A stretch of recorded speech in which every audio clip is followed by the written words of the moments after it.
आज का हमारा टॉपिक होगा रेवेन्यू फॉर द कंपनी, यानी कि ईस्ट इंडिया कंपनी के पास कहाँ कहाँ से पैसा आता था, कैसे वो पैसे को लेता था टैक्स के रूप में। इसी के बारे में आज हम लोग पढ़ने वाला हैं। चलिए देखा जाए तो सबसे पहला पॉइंट लिखा हुआ है कि the company had become the Diwan. ये आपने पहले वाले क्लास में पढ़ लिखा था कि कंपनी क्या बन गया था, अब दीवान बन गया था, यानी कि कंपनी के पास पूरी तरीके से टैक्स कलेक्ट करने का अधिकार आ गया था, वो भी 3 अलग अलग स्टेट का, बिहार, बंगाल और उड़ीसा। ठीक है, चलिए अब इसके बाद क्या हुआ, it wanted a large revenue income. लेकिन हमने कहा ना कि अंग्रेज बड़ा लालच था, उसके मतलब कि लालची था बहुत, मतलब उसके अंदर ना लालच कुट कुट के भरा हुआ था। सोचो अब 3 जगह से उनके पास रेवेन्यू आ रहा है, पैसा आ रहा है, फिर भी देह में चैन नहीं है समझ रहे हैं, है ना। अभी भी वो क्या चाह रहा है, it wanted a large revenue income, अभी भी इसको पैसा बहुत चाहिए। सोचो बहुत लालची आदमी था ये, है ना। आगे बढ़ते हैं फिर, their effort was to increase their revenue as much as possible. तो ये हमेशा कोशिश करते रहता था कि किस प्रकार से हमारा पैसा जो है, धन संपत्ति और ज़्यादा आगे बढ़े, है ना, और ज़्यादा हमको पैसा मिले। तो ये हमेशा एफर्ट लगाते रहता था, हमेशा चैन नहीं बैठा था कभी, हमेशा इसको खुजली लगा रहता था। ठीक है, आगे बढ़ते हैं फिर, also they wanted to buy fine cotton and silk cloth as cheap as possible. अब जरा सोचो यहाँ पे ध्यान से, इनके पास पैसा का क्या कोई कमी है? अभी कोई कमी नहीं है। 3 बड़े बड़े स्टेट से इनके पास पैसा आ रहा है, पैसा को कोई कमी नहीं है। और हमने कहा था कि ईस्ट इंडिया कंपनी यहाँ पे किस रूप में आया था, ट्रेडर के रूप में आया था यहाँ पे, है ना। तो चूंकि ये ट्रेडर के रूप में आया था, यहाँ पे कब्जा भी करना ही शुरू कर दिया, तो क्या अपना ट्रेडिंग वाला काम छोड़ देगा? कुछ खरीदना बेचना वाला काम छोड़ देगा? नहीं छोड़ेगा। फिर भी ये क्या कर रहा था, इसको राइट तो मिल गया था दीवानी वाला, टैक्स कलेक्ट कर रहा था, लेकिन फिर भी ये अपने पैसे को और बढ़ाने में लगे हुए था। तो इसके लिए क्या कर रहा था, इसके लिए ये भारत के लोगों को डरा धमका के, मार पीट के उसके सामानों को क्या करता था, सस्ते दामों में खरीदता था और अपने देश ब्रिटेन में जाके उसको महंगे दामों में बेचता था। तो इससे क्या हुआ, इससे ये हो गया कि इसका जो इनकम था, जो रेवेन्यू पैसा था इनका, वो बहुत ज़्यादा और बढ़ने लगा। समझते बात को? चलिए आगे बढ़ते हैं फिर। तो ये हमेशा क्या करता था, इंडिया से सस्ते दामों में एकदम कॉटन और सिल्क, खास करके कॉटन और सिल्क, क्योंकि इसका डिमांड जो है ना ब्रिटेन में बहुत ज़्यादा था। सिल्क और कॉटन उस समय पे भारत का ऐसा होता था ना कि मतलब एक बार यदि आप कपड़ा सिला लिए तो 10 साल तक फटेगा नहीं, ऐसा हुआ करता था। समझ रहे हैं? तो बहुत अच्छा कपड़ा होता था, उस कपड़े का डिमांड ब्रिटेन में बहुत ज़्यादा था। ब्रिटेन वाले लोगों को उस कपड़े का जो बहुत अच्छा लगता था उसको पहनने में, मुलायम, बहुत सॉफ्ट, इस प्रकार का। तो ये लोग सस्ते दामों में खरीदते थे यहाँ से कपड़े हमारे, और जाके उसको ब्रिटेन में बना के बेचते थे। ठीक है, आगे बढ़ते थे आगे उसके बाद क्या हुआ, इनिशियली शुरुआती दौर में क्या हुआ, the company had purchased goods in India by importing gold and silver from Britain. शुरुआत में शुरू में जब ईस्ट इंडिया कंपनी भारत में आया था ना, तो वो तो मेनली ट्रेडिंग के लिए आया था, कुछ खरीदने के लिए, कुछ बेचने के लिए आया था, है ना। तो जब वो शुरुआती में ईस्ट इंडिया कंपनी भारत में आया, तो जब ये लोग यहाँ पे सामान खरीदते थे ना, तो ये लोग यहाँ पे पैसे नहीं देते थे। क्या देते थे बदले में? सोना और चांदी देते थे, क्योंकि हो सकता है कि उस समय पे ब्रिटेन में कुछ और करेंसी चलता हो, इंडिया में वो करेंसी चलेगा क्या? वो करेंसी इंडिया में नहीं चलेगा। तो वो लोग क्या करते थे, सोने और चांदी हम लोग को देते थे, और हमसे लेते क्या थे, हमारे सामान लेते थे, कॉटन हो गया, सिल्क हो गया, है ना, मसाला हो गया, ये सारा कुछ वो लोग लिया करते थे शुरुआती दौर में। शुरुआत में जब वो नए नए यहाँ पे आए थे उस समय पे, ठीक है। तो शुरुआती दौर में जब वो लोग यहाँ पे आए थे इंडिया में, तो वो लोग हम लोगों को गोल्ड और सिल्वर देते थे, और बदले में हमारे सामान को वो लोग खरीदते थे शुरुआती दौर में। लेकिन बाद में क्या हुआ, बट नाउ, बाद में the revenue collected in Bengal through diwani right could finance the purchase of goods for export. सोचो, लेकिन अब क्या हुआ, अब जो वो सोना चांदी लाते थे अपने ब्रिटेन से खरीदने के लिए सामानों को, अब वो बंद हो गया। अब जो उनको टैक्स से पैसा मिलता था, उसी टैक्स के पैसे से भारत में सामानों को खरीदता था और अपने देश उसको जाके बेचता था। सोचिएगा यहाँ पे थोड़ा सा अंग्रेजों का ब्रेन देखना, यहाँ पे क्या इनका तरीका था, क्या ये गेम खेल रहा है। इनके पास टैक्स वाला पैसा कहाँ से आया? इंडिया से, यानी कि बंगाल, बिहार और उड़ीसा से आया। टैक्स वाला पैसा भी इंडिया का। बेचा किसको, यानी कि पैसा किसको दिया? इंडिया वाले लोगों को ही दिया। बदले में सामान ले लिया वो, यानी कि पैसा लिया इंडिया के लोगों से ही और वही पैसा दोबारा किसको दे दिया, इंडिया वाले लोगों को दे दिया। बदले में क्या ले लिया, सिल्क ले लिया, कॉटन ले लिया। अब जरा सोचो, क्या यहाँ पे अंग्रेजों के पॉकेट से एक भी रुपया उसका लगा क्या, नहीं लगा।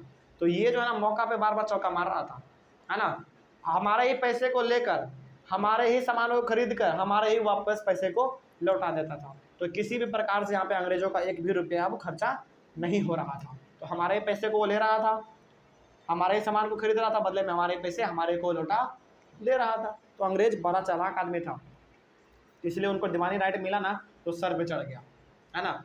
सब चीज़ वो एकदम पहले तो डरा धमका के खरीदता था सस्ते में, सस्ते दामों में, ऊपर से हमारा पैसा हमें को वापस दे रहा है। तो बड़ा चालाक आदमी था ये। एक भी रुपया सोना चांदी इसका नहीं आ रहा है, भारत में नहीं आ रहा था। ठीक है, आगे बढ़ते हैं। उसके बाद क्या हुआ, सुनिएगा ध्यान से। Finally this lead to a deep crisis in the Bengal economy. अब यहाँ पे क्या हुआ, यहाँ पे बंगाल के इकोनॉमी में, यानी कि बंगाल में पूरी तरीके से पैसे का कमी हो गया। अब समझिए इस चीज़ को पूरी तरीके से, क्या सिनेरियो यहाँ पे क्रिएट हो रहा था, एक पूरी तरीके से हम लोग समझ लेते हैं। सुनिए, सबसे पहली बात तो अंग्रेज भारत के लोगों को डरा धमका के, मार पीट के उसके सामानों सस्ते दामों में खरीद लेता था। यहाँ पे लॉस किसका होता था, किसानों का, कम दाम में उसको मिलता था अपने सामानों का। पहला ये हो गया। दूसरी बात दूसरी बात, शुरुआती दौर में वो अपने साथ गोल्ड और सिल्वर लेके आता था, यानी कि सोना चांदी लेके आता था। बाद में बंद कर दिया। हमारे पैसे टैक्स के रूप में लेते थे वो लोग, और हमारे पैसे से ही हमारे सामानों को खरीदते थे और वो पैसा हमें को दे देता था। तो जो सोना चांदी यहाँ पे आता था उसका वो बंद हो गया। ऊपर से किसानों को घाटा हो गया, है ना, उसके सामानों का सही प्राइस उसको नहीं मिल पा रहा था। तो यहाँ पे एक भी रुपया हमारे कंट्री में नहीं आ रहा था, उसका बाहर से नहीं आ रहा था।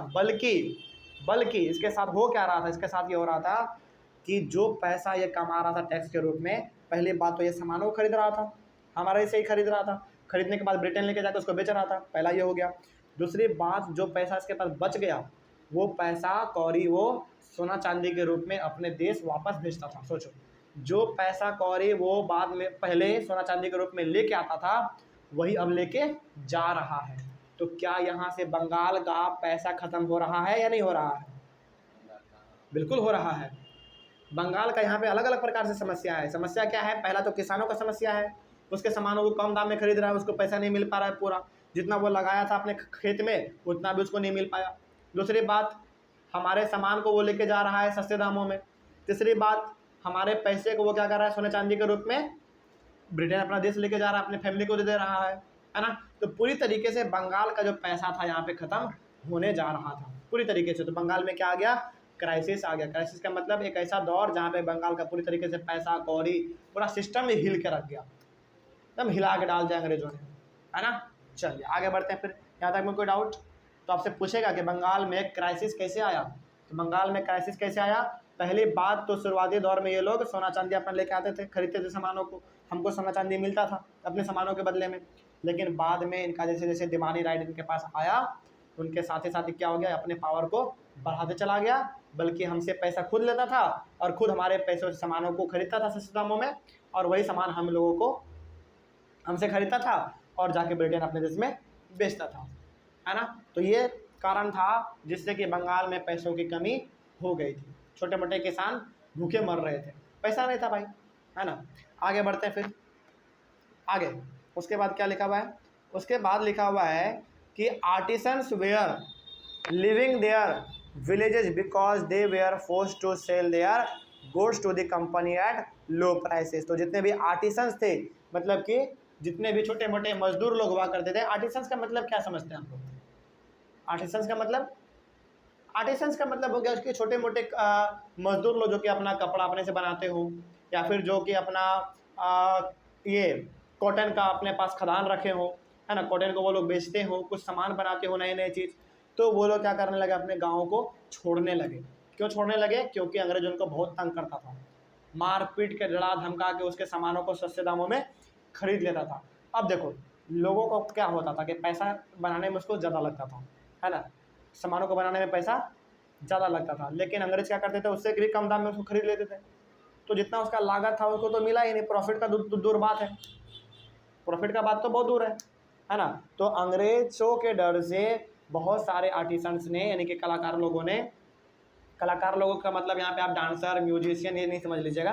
कलाकार का मतलब यहाँ पे ये है कि जो लोग अपने नए नए सामानों को बनाते होंगे, तो वो लोग क्या करने लगे, डर से अपने गाँवों को छोड़ने लगे, है ना। चलिए, रीजन पूछेगा तो रीजन क्या बताएंगे, रीजन ये बताएंगे कि वो लोग मेनली कम दामों में डरा धमका के इससे सामानों को खरीद लेता था, ठीक है ना। चलिए आगे बढ़ते हैं। Peasants were unable to pay the dues, यानी कि tax that they are demanded by the company. और जो छोटे मोटे किसान लोग थे वो लोग क्या कर पा रहे थे, अब अंग्रेजों को अपना टैक्स भी नहीं दे पा रहे थे। टैक्स कैसे देगा, अनाज का फसल अच्छा होगा तभी तो देगा, और उस समय पे हमारा उतना सिस्टम अच्छा भी नहीं था कि खेती अच्छा हो जाएगा हर बार उसको हम टैक्स दे देंगे टाइम पे, ऐसा नहीं हो पा रहा था। तो किसान लोग भी टैक्स देने में पूरी तरीके से सक्षम नहीं थे, है ना। आगे, agricultural sector was completely collapsed because peasants have not any revenue to do agriculture। तो जो एग्रीकल्चरल सेक्टर था, यानी कि जो लोग खेती बाड़ी में हमेशा लगे रहते थे, उनका भी पूरी तरीके से खेती बाड़ी क्या हो गया, चौपट हो गया। चौपट क्यों हो गया, चौपट इसलिए हो गया कि जो भी उनके पास पैसा कौड़ी हल्का फल्का रहता था, वो अंग्रेज उससे किस रूप में ले लेते थे, टैक्स के रूप में। तो क्या उनके पास कोई पैसा बचा, कोई पैसा नहीं बचा उनके पास। तो अब जो कोई पैसा बचा ही नहीं, तो अब वो खेतीबाड़ी करेगा कैसे, कोई खेतीबाड़ी अब नहीं कर पाएगा।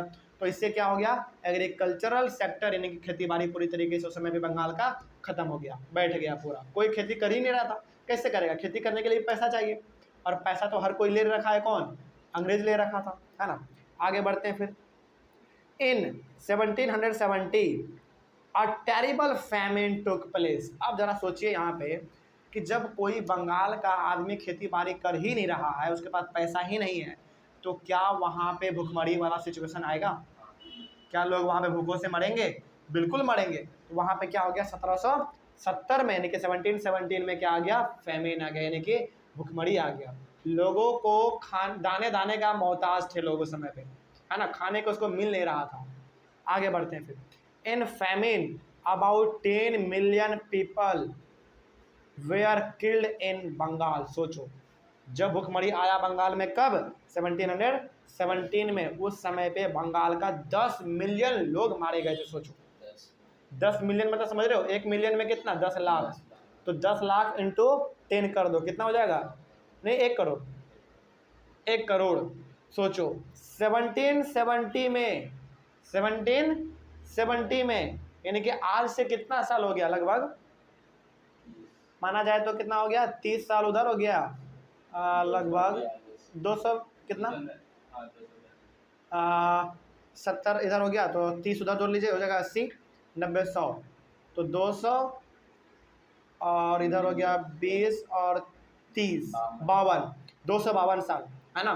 252 ईयर्स पहले, सोचो आज से 252 ईयर, यानी कि 250 साल पहले, समझ लो 250 साल पहले आज से बंगाल में 10 मिलियन लोग, यानी कि 1 करोड़ लोग मारे गए थे केवल और केवल भुखमरी से। सोचो, और उस समय तो ऐसे भी पॉपुलेशन बहुत कम था हमारे इंडिया का, और उस समय के दौर पे इतना लोगों का मारा जाना, मतलब कि बंगाल में पूरी तरीके से मातम का माहौल हो जाना, है ना, हर जगह पे लाश, हर जगह पे लाश, ऐसा था उस समय, है ना।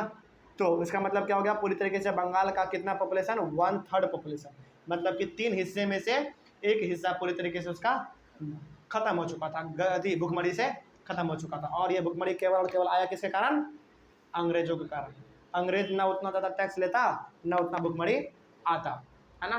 तो 1 करोड़ लोग उस समय मारा गया था। ये बहुत बड़ा ये मतलब कि घटना था उस समय पे, ठीक है।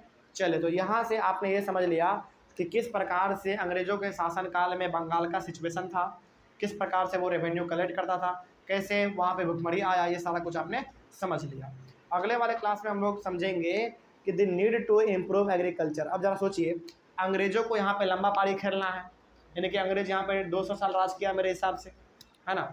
हम लोग जो पढ़ते हैं लगभग 200 साल अंग्रेजों ने भारत पे राज किया। अब इसको 200 साल तक राज करना है, तो क्या ऐसा हमेशा चलेगा, क्या हमेशा लोग खेती नहीं करेंगे, खेती तो करेंगे ना। अब इसमें क्या सुधार किया अंग्रेजों ने, इसके बारे में हम लोग अपने अगले वाले क्लास में डिस्कस करेंगे, ठीक है। तो एग्रीकल्चर फील्ड में थोड़ा बहुत अंग्रेजों ने सुधार किया था, वो सुधार क्या था हम लोग अपने अगले वाले क्लास में डिस्कस करेंगे। यहाँ तक कोई डाउट? चलिए, थैंक यू वेरी मच।